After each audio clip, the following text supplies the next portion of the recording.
नमस्कार दोस्तों।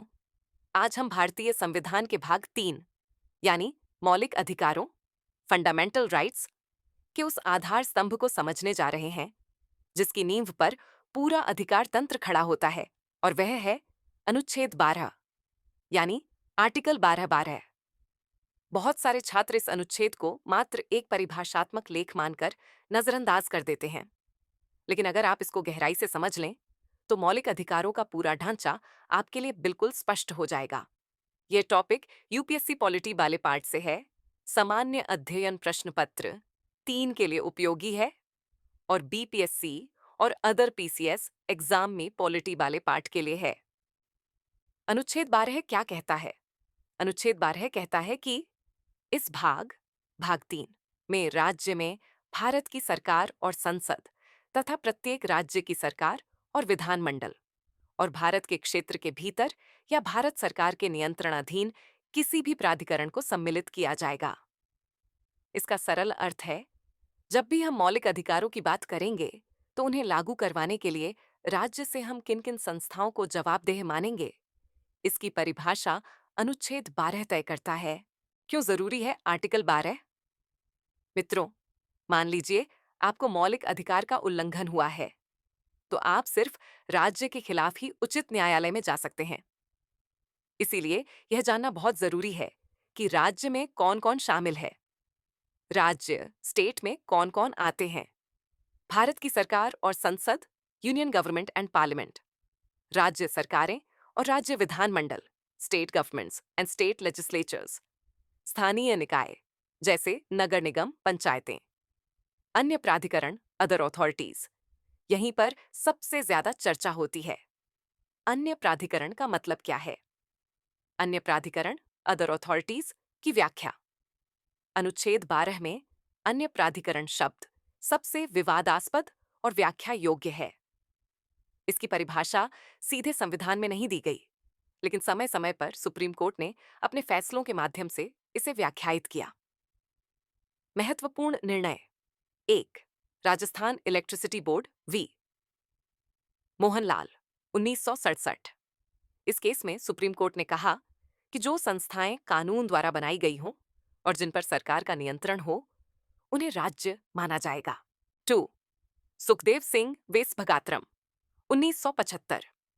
LIC, ONGC और आईएफसी जैसी कंपनियों को भी राज्य माना गया क्योंकि उनके ऊपर सरकार का व्यापक नियंत्रण था।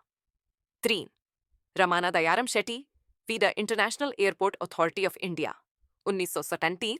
कोर्ट ने कहा कि यदि कोई संस्था जनहित कार्य कर रही है और आर्थिक व प्रशासनिक रूप से सरकार पर निर्भर है तो वह भी राज्य मानी जाएगी।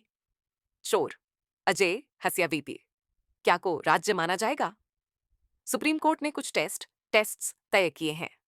क्या संस्था का गठन कानून द्वारा हुआ है? क्या फंडिंग सरकार द्वारा होती है? क्या प्रशासन में सरकार की गहरी भागीदारी है? क्या संस्था कोई सार्वजनिक कार्य कर रही है? यदि इन सवालों के जवाब हाँ हैं, तो वह संस्था राज्य के दायरे में आएगी। क्या प्राइवेट संस्थाएं राज्य हैं?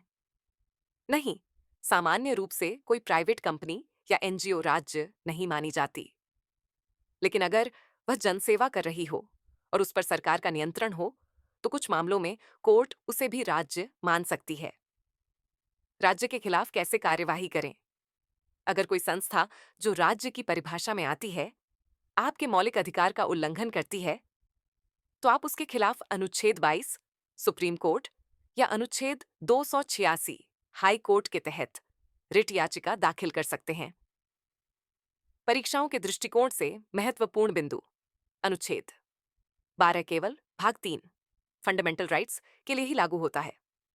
अनुच्छेद 36 में यही परिभाषा भाग 4 निर्देशात्मक सिद्धांत राज्य नीति के लिए भी अपनाई गई है। यह कि राज्य की परिभाषा सामान्य प्रशासनिक नहीं बल्कि कानूनी और संवैधानिक दृष्टि से दी गई है। हालिया घटनाएं करंट अफेयर्स से लिंक। 2023 से 24 में कई बार देखा गया है कि पीएसयूज, सरकारी शिक्षण संस्थान और डिजिटल प्लेटफॉर्म्स को लेकर यह सवाल उठा कि क्या वे राज्य हैं या नहीं।